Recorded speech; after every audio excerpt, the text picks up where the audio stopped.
course, as you know, fate has it, I'm driving here. I thought, oh my God, there's the lesson right there. So I'm driving, and all of a sudden, I was like, where's my phone? And then I had a flash of, oh my God! I had a chemical rush. Phone! And I only lived like 5 minutes away. Not that big of a drama deal. And then I realized, oh shoot, it's plugged in, recharging at the house. And so then I had another moment of, I'm going to be without my phone for 4 hours.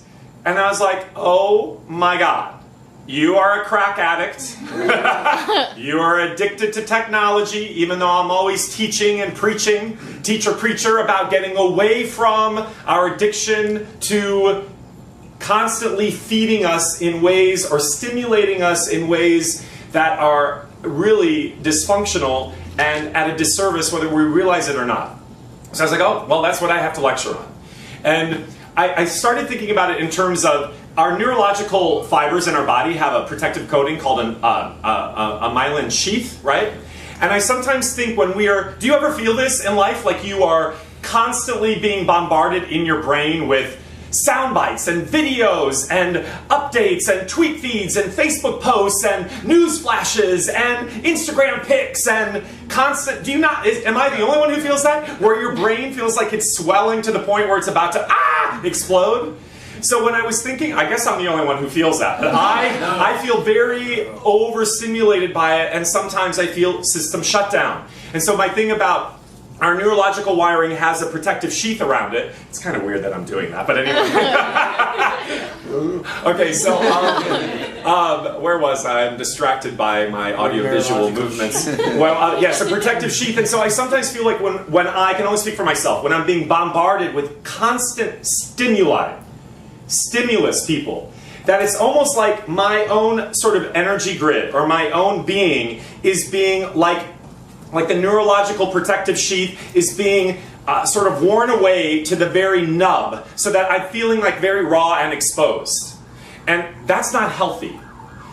So what I want to talk about a little bit is how do we understand having a healthy relationship with technology so that it does not stimulate you to the point where our circuitry is like a switchboard.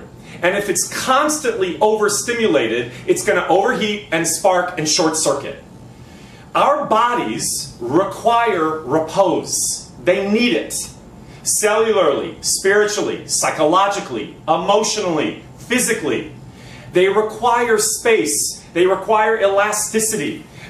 When I'm talking about elasticity, allowing a sense of your being to like stretch and move in different directions besides constantly always going for stimuli to fill you up. Now, a lot of what I talk about is I think we grab for those things because we are trying to fill ourselves, but we mistakenly attribute the things to fill us up, and it doesn't. Have you ever noticed? Oh, that tweet it just doesn't quite do it. Oh, that text doesn't quite do it. Oh, that information doesn't quite do it. So we keep looking for more. And really what you're looking for is is actual human interaction. Terence McKenna, this philosopher, he's no longer alive. He said in 2000, which was before the explosion of the internet inundation and innovation, he talked about how we have to stop consuming our culture and we have to create culture. And I think that's interesting because it's a very sort of paradoxical thing. Because we're in a business to create, and creation at the end result is sometimes going to be consumed. But what I want you to think about is, where have you lost your own footing in creating and or consuming for the end product? And I think it's very important for you all to create space for yourself where you're just allowing yourself to be. Not creating to get an agent, not creating to get seen, not creating to get a Facebook post, not creating to get 1,000 YouTube hits. Just giving yourself a space to actually create for yourself. That's a replenishing, restorative act. You know, when I was younger, it's funny, when I was thinking about this, I was like, oh my God, I sound like my parents. My parents used to say, oh, when I was younger, or they would be like, in the good old days. I was like, oh my God! But this is true. When I was younger and I needed stimulation, I would go to my mom and I'd be like, Mom, I'm bored. And she'd say, Go out and play. Remember that? Go outside. Now I'd be like, Ma, I don't know what to do. And she'd be like, read a book. And I'd be like, I don't want to do that. And she'd say, use your imagination. People, that is the ground of our being. And there is nothing wrong. Technology is an amazing thing. The information superhighway is a beautiful thing when you're using it consciously. When you're using it to get plugged into people and things and ideas that stimulate you in inspiration and in creativity and in hopefulness and allow you to be connected, that's important. But doing it unconsciously is like sort of ushering in the zombie apocalypse. It really is. Where you're doing it because it's on a default loop, and like I just said for myself in the car, the addiction that we are connected addictively to technology.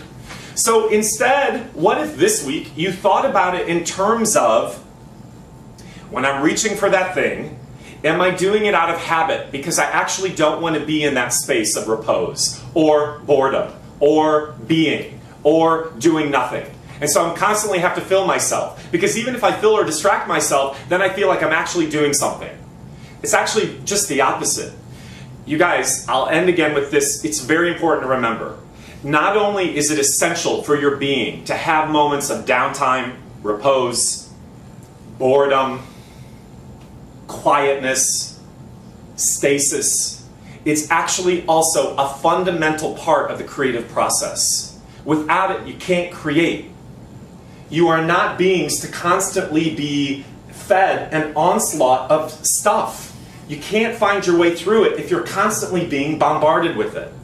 So again, I am always encouraging us different ways to just try to figure out where we reach out to try to actually disconnect. So watch this week when you do it, and it's actually an act of disconnection. You know when you do it. You know when you do it.